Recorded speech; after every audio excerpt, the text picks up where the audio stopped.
হ্যাঁ, আসসালামু আলাইকুম। This is Mehedi Hasan. Welcome to Mehedi school. নবম দশম শ্রেণীর সাধারণ গণিতের ধারাবাহিক ক্লাসে সকলকে শুভেচ্ছা। আমরা আজকে নবম দশম শ্রেণীর 2.2 সেট অফ ফাংশনের যে অধ্যায়টা আছে সেই অধ্যায়ের 2.2 এর 22 নম্বর সৃজনশীল প্রশ্নের সমাধান করব। আমরা 21 পর্যন্ত সমাধান অলরেডি করে এসেছি। সেই ক্লাসগুলোর link description box, end screen এবং আই বাটনে দিয়ে দেবো, তোমরা সেখান থেকে দেখে আসতে পারো। তো অবশ্যই একটা জিনিস বলবোই, যারা ক্লাসগুলো ধারাবাহিকভাবে করতেছো তাদের জন্য তো শুভকামনা। আর যারা আজকের ভিডিওটি প্রথম দেখতেছো তারা অবশ্যই পূর্ববর্তী ক্লাসগুলো দেখে আসো, কারণ একটা ধারাবাহিকতা মেনটেন না করলে কিন্তু সফলতার পথে যাওয়া খুবই কষ্টকর হয়ে যায়। তো আমরা 22 নম্বর অঙ্কটি দেখবো, স্ক্রিনে প্রশ্নটি দেখা যাচ্ছে, অ্যানালাইসিস করব, দেন তার আনসার করব। তো 22 নম্বর প্রশ্নটি আমার একটা চিত্র আছে, আমি চিত্রটা আগে থেকে এঁকেছি। তো এখানে বলেছে বি সেটকে সেট গঠন পদ্ধতিতে আমাদের প্রকাশ করে দেখাইতে হবে। এখানে এইটা এ সেট, এটা বি সেট, আর এটা হচ্ছে সি সেট। এখন আর টোটালটা হচ্ছে সার্বিক সেট। তো এই সেটকে বি যে সেটটা আছে, এখন ভেন চিত্র সাহায্যে কীভাবে সেট হয় সেটা আমি দেখাবো। তো সেইখান থেকে ক নম্বর বলেছে যে সেট গঠন পদ্ধতিতে প্রকাশ করে দেখাইতে হবে বিকে। আচ্ছা, খ নম্বরে বলেছে উদ্দীপক ব্যবহার করে A union B intersection C equal to A union B intersection A union C. এটা আমাদেরকে ডান পক্ষ বাম পক্ষ প্রমাণ করে দেখাইতে হবে এই মান দিয়ে। যেহেতু উদ্দীপক অনুসারে বলেছে, তাহলে এখানে এ বি সি যে তিনটা সেট হবে সেই সেট দিয়ে মান নির্ণয় করতে হবে। গ নম্বরে বলেছে S equal to B union C. C একটা পূরক দেওয়া আছে, ওপরে সি লেখা আছে, এটা বলতে পূরক সেট আর এই সেট মূলত একই জিনিস। আচ্ছা, আর এখান থেকে ক্রস এ হলে আমার ডোম এসটা নির্ণয় করতে হবে, অর্থাৎ এস যে অন্যয়, আমরা 17 এবং 18 নম্বর যে প্রশ্ন পড়েছি সেখানে অন্যয় সম্পর্কে জেনেছি, সেখান থেকে এস নির্ণয় করতে হবে। তারপরে সেখান থেকে ডোম এস অর্থাৎ সেই অন্যয়ের আমার ডোমেনটা নির্ণয় করে দেখাইতে হবে। তো আমরা প্রথমত ক নম্বর করি। ক নম্বর বলেছে বি সেটকে সেট গঠন পদ্ধতিতে প্রকাশ করি। এখন আমরা আগে ভেন চিত্র দিয়ে এ বি সি সেটগুলো আগে চিহ্নিত করে নেবো। যদি আমাদের বি প্রয়োজন, তো আমরা প্রত্যেকটা চিহ্নিত করব আমাদের সুবিধার জন্য। এইখানে আমাদের এ সেট যেটা দেওয়া আছে, আমি এখানে তিনটা চিত্র এঁকেছি। এই ভেন চিত্র, জন ভেন, ইনি এই ভদ্রলোক, ইনি হচ্ছে এই ভেন চিত্র আবিষ্কার করেন সর্বপ্রথম তিনি চিত্রের মাধ্যমে। এখানে শুধু যে বৃত্ত তা না, বর্গ, আয়ত, বৃত্ত, ত্রিভুজ যে কোনো কিছু দিয়েই এই ভেন চিত্র আঁকা সম্ভব। তো আমি এখানে বৃত্তাকার, যদিও এটা দেখতে বৃত্তাকার মনে হচ্ছে না, এটা ডিম্বাকার মতো হয়ে গেছে, ওভালের মতো। যাই হোক, আমরা মনে করে নিলাম এটা একটা বৃত্তাকার ভেন চিত্র।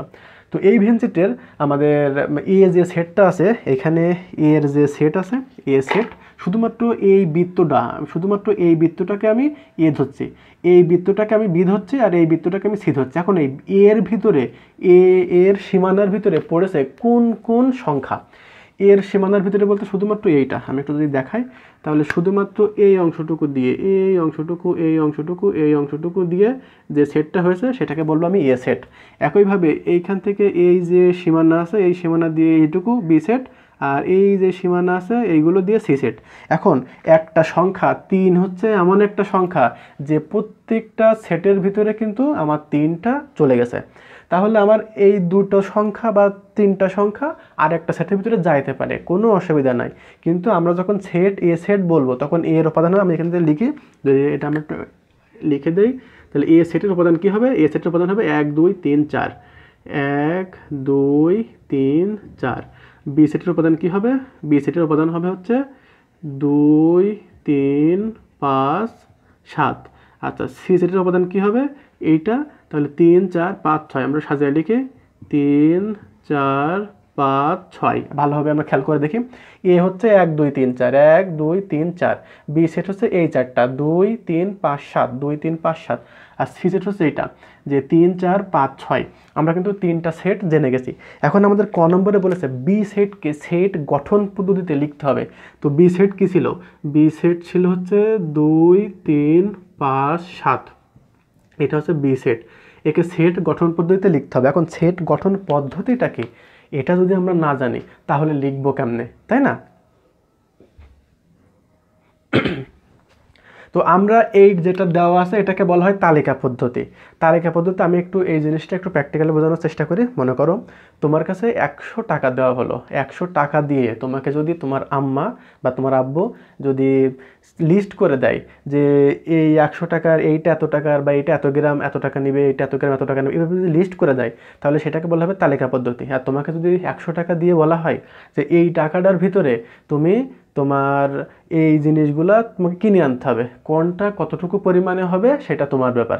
তাহলে এই যে শর্ত দিয়ে দেওয়া হলো, এইটা হচ্ছে সেট গঠন পদ্ধতির সে আকার। আর মুসুরির ডাল দেখা যাচ্ছে 1 কেজি, তোমার চকলেট 3টা, তোমার আদার্স যে চুলে বাঁধা ফিতা হয়তো বা একটা, যেটা 8-10 টাকা দাম, এইরকম কোয়ালিটির। আমি যদিও চিপ রেটের বললাম, আসলে এর ভিতরে হওয়া পসিবল না, আমি 100 দিয়ে বোঝানোর জন্য শুধুমাত্র বললাম। তো এইভাবে যদি উল্লেখ করে দেয় তাহলে সেটা হচ্ছে তালিকা পদ্ধতি। তো এখানে আমার প্রত্যেকটা উল্লেখ করে দেওয়া আছে 2 3 5 7 সংখ্যাগুলো, এটাকে বলে তালিকা পদ্ধতি। আর সেট গঠন পদ্ধতি হচ্ছে এটাকে আমার একটা শর্ত দিয়ে লিখতে হবে।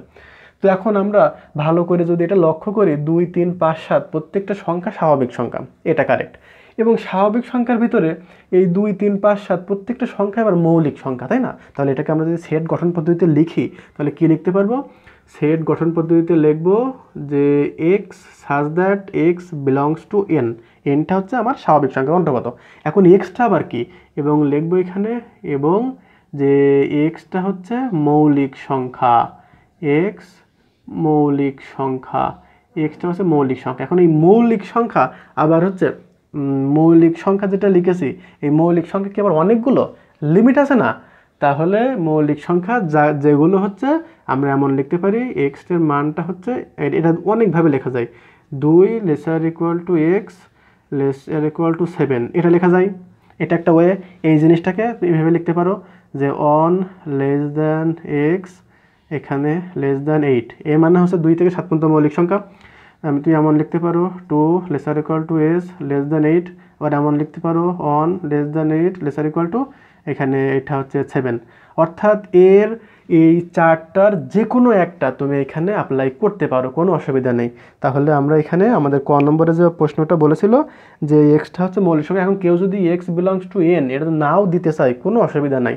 যেহেতু আমরা বোঝাই যাচ্ছে সংখ্যাগুলো পজিটিভ, তাহলে এইটুকু কেউ যদি অমিট রাখতে চাই, আমি যে কেউ যদি বলে আমি এটুকু লিখবো না, এটুকু লিখবো না, তাহলে এখানে ভুল কোনো কিছুই নাই।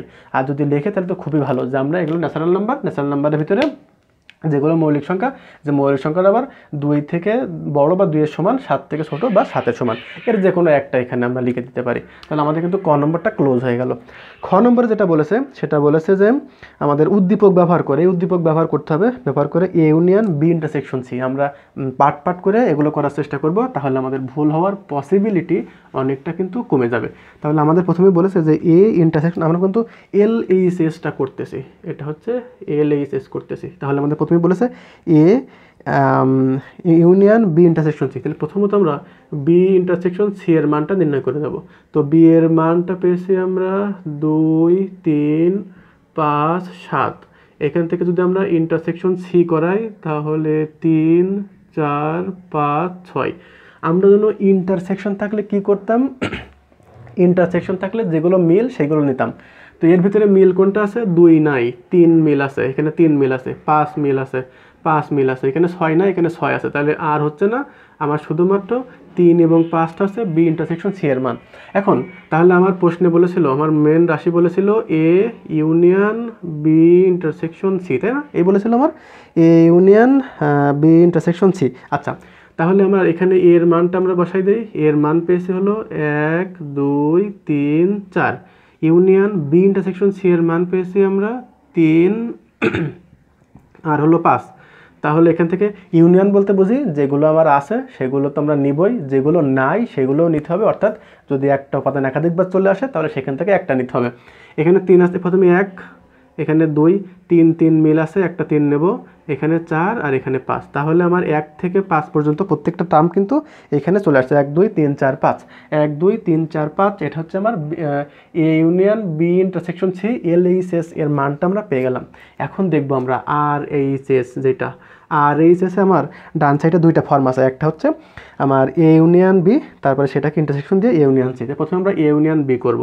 তাহলে যদি আমরা এ ইউনিয়ন বি করি তাহলে এর মানটা আমরা পাচ্ছি যে 1 2 3 4।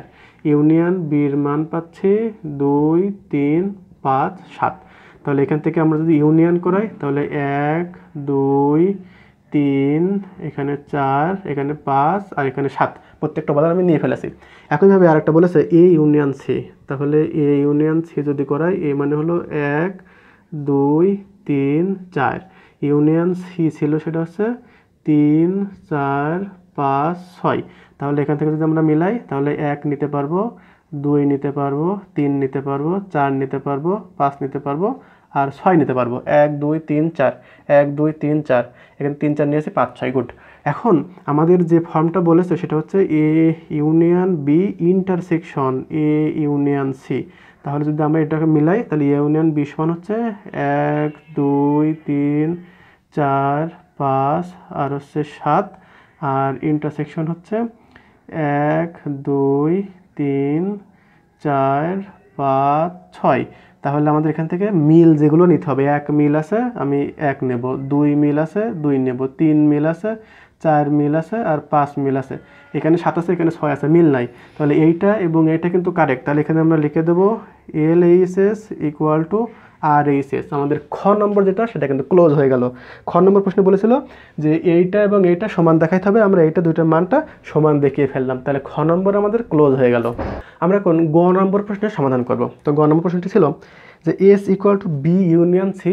একটা উপরে সি দেওয়া আছে যেটাকে পুরক সেট নির্দেশ করে, প্রাইম দেওয়া এবং সি দেওয়ার মূলত মিনিংটা হলো একই, প্রত্যেকটা ইউ থেকে তার বিয়োগফলটা। আর সেখান থেকে আমাদের তার সঙ্গে এটা ক্রস গুণন করাইতে হবে। তো এখানে প্রথমত আমরা বি ইউনিয়ন সি প্রয়োগ যেটা সে নির্ণয় করে নেব। তো আমরা বি ইউনিয়ন সি মনে হয় কোথাও করি নাই, আমরা এখান থেকে সেটা বি ইউনিয়ন সিটা করে নেব। আমরা কিন্তু গ নম্বর প্রশ্নের সমাধান করতেছি। তো গ নম্বর প্রশ্নে আমরা LHS থাকবে না, আগে প্রথমত বি ইউনিয়ন সি করাবো, তারপরে ইউ থেকে সেই বি ইউনিয়ন সিটা বিয়োগ করতে হবে, কারণ আমাদের এখানে একটা অন্যায় প্রয়োজন আছে। তো আমরা এখানে এটা ইউনিয়ন করে দেব। তা যদি আমরা ইউনিয়ন করে দিই তাহলে ইউনিয়নের অর্থ কি? ইউনিয়ন অর্থ হচ্ছে প্রত্যেকটা উপাদান নিতে হবে। তো প্রথমে তো 2 নেব, তারপরে 3 নেব, তারপরে 4 নেব, তারপরে 5 নেব, 6 নেব আর হচ্ছে 7 নেব। তাহলে আমি বি ইউনিয়ন সি কিন্তু পেয়ে গেলাম। আর আমাদের এখানে বলেছিল যে বি ইউনিয়ন সি এর কমপ্লিমেন্টারি সেট অর্থাৎ সি পূরক যেটা।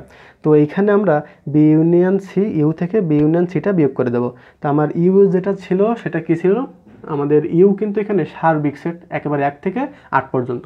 তাহলে আমরা লিখে দেব 1, এইখানে না, আগে আমাকে লিখতে হবে যে এখানে যে বি ইউনিয়ন সি পূরক, বা এখানে যেহেতু সি দেওয়া আছে আমরা সি দেব, এর মানে হচ্ছে U minus B union C. তাহলে ইউ হচ্ছে 1 2 3 4 5 6 7 8 আর ইউ যেটা দেওয়া বি ইউনিয়ন সি যেটা পেয়েছি সেটা হচ্ছে 2 3 4 5 6 7। আচ্ছা, এখন আমরা এখান থেকে এটার বিয়োগ করে দেখাইতে হবে। তো বিয়োগ বলতে বুঝেছি যে উপাদানগুলো মিল আছে সেগুলো আমার বাদ চলে যাবে। তাহলে এইখানে 2 আছে, এখান থেকে আমার 2টা বাদ চলে যাবে, 3 আছে 3 বাদ চলে যাবে, 4 আছে 4 বাদ চলে যাবে, 5 আছে 5 বাদ চলে যাবে, 6 বাদ চলে যাবে, 7 বাদ চলে যাবে, শুধু 1 আর 8 কিন্তু আমার থাকতেছে। তাহলে এখানে আমরা লিখে দেব এটা হচ্ছে 1 আর হচ্ছে 8। তাহলে বি ইউনিয়ন সি যে পূরক যেটা আছে সেটা হচ্ছে 1 আর 8। এবার কথা হচ্ছে যে এর সঙ্গে আবার এটা ক্রস গুণন করাইতে হবে। তাহলে আমরা এর সঙ্গে যদি এ ক্রস গুণন করাই তাহলে বি ইউনিয়ন সি পূরক এর সাথে আমি যদি এ গুণ করাই তাহলে ফলাফল হয় হলো 1 8 আর এর মান ছিল কত? এর মান ছিল 1 2 3 4। তো আমরা এর যে ক্রস গুণনের নিয়ম পড়েছি আমরা 2.1-এ 8 নম্বর প্রশ্নে কার্তেশীয় গুণজ বা ক্রস গুণনের যে রুলস পড়েছে সেই রুলস অনুযায়ী এখানে আমাদেরকে গুণ করাইতে হবে, অর্থাৎ গুণ লিখতে হবে না, জাস্ট ফর্মটা উঠা দিতে হবে। তাহলে 1 1 1 2 1 3 1 4 এইটা একটা, আর 8 1 8 2 8 3 8 4 এটা একটা। অর্থাৎ আমাদের এইখানে যে 4 8 32 হয় তা লেখার প্রয়োজন নেই, জাস্ট কমা দিয়ে সেটা আমাদেরকে লিখে দিতে হবে। এখন এইখানে বলেছে যে এইখানে যে ফলাফলটা আমাদের বলেছে, এখানে বলেছে কিন্তু পরবর্তীতে যে এর ডোম এস নির্ণয় করতে হবে, অর্থাৎ ডোমেন এস নির্ণয় করতে হবে। তো আমরা জানি কোনো অন্যায়ের প্রথম উপাদানগুলো নিয়ে গঠিত সেটকে কিন্তু আমরা ডোমেন বলে থাকি। তাহলে এখান থেকে যদি আমরা ডোমেন নির্ণয় করতে বলে তাহলে আমরা এখান থেকে ডোমেন অথবা ডোম যে কোনো একটা লিখলেই হবে, একই জিনিস। ডোমেন ডোম এস, যেহেতু এটা এই ফাংশনটা ছিল এস, আমরা এটাকে এস দ্বারা লিখতে পারি। তাহলে ডোম এস ইকুয়াল টু এখান থেকে কী হবে, আমার প্রথম উপাদান 1 1 1 1 1 1 আর 8 ছাড়া কিন্তু কিছুই নেই প্রথম উপাদান। তাহলে আমি প্রত্যেকটা না লিখে আমি একবারে 1 লিখবো আর 8 লিখবো। তাহলে এখান থেকে ডোম যেটা সেটা হচ্ছে আমার 1 আর 8 বা ডোমেন 1 আর 8। যদি রেঞ্জ বলতো তাহলে রেঞ্জ হতো 1 2 3 4, হ্যাঁ 1 2 3 4, কারণ এখানে আমার দ্বিতীয় উপাদান 1 2 3 4 বাদে অন্য কিছুই নাই। তাহলে আমাদের যে 22 নম্বর প্রশ্ন ছিল ক খ গ, আমরা তিনটারই সমাধান দেখালাম। ইনশাল্লাহ সমাধানে কোনো অসুবিধা নাই। যদি কারো প্রশ্ন থেকে থাকে কোনো বিষয়ে তাহলে সে সেই কোশ্চেনটার সেই অংশটুকুর স্ক্রিনশট দিয়ে আমাদের মেহেদি স্কুল যে ফেসবুক পেজ আছে সেই পেজের ইনবক্সে আমাদেরকে মেসেজ করতে পারে, অথবা এখানে কমেন্ট বক্সে জানাতে পারে। আমরা চেষ্টা করব সেইগুলো সমাধান করার। তো যারা ভিডিওগুলো প্রথম থেকে দেখে আসছো ইনশাল্লাহ বেনিফিটটা কি তোমরা অটোমেটিকলি সেটা পেয়ে যাচ্ছ। আর যারা প্রথম আজকে চ্যানেলে এই চ্যানেলের এই ভিডিওগুলো দেখতে আসছো তারা দেখো, আরও 2-1টা ভিডিও দেখো, যদি ভালো লাগে তাহলে সাবস্ক্রাইব করবা, আর না লাগলে অসুবিধা নেই। তো যদি ভালো লেগে থাকে অবশ্যই সাবস্ক্রাইব করে পাশে থাকবা, ইনশাল্লাহ ভালো কিছু হবে। পরবর্তীতে আমরা পরবর্তী সৃজনশীলের সমাধান দেব। আজকে পর্যন্তই, ধন্যবাদ সবাইকে।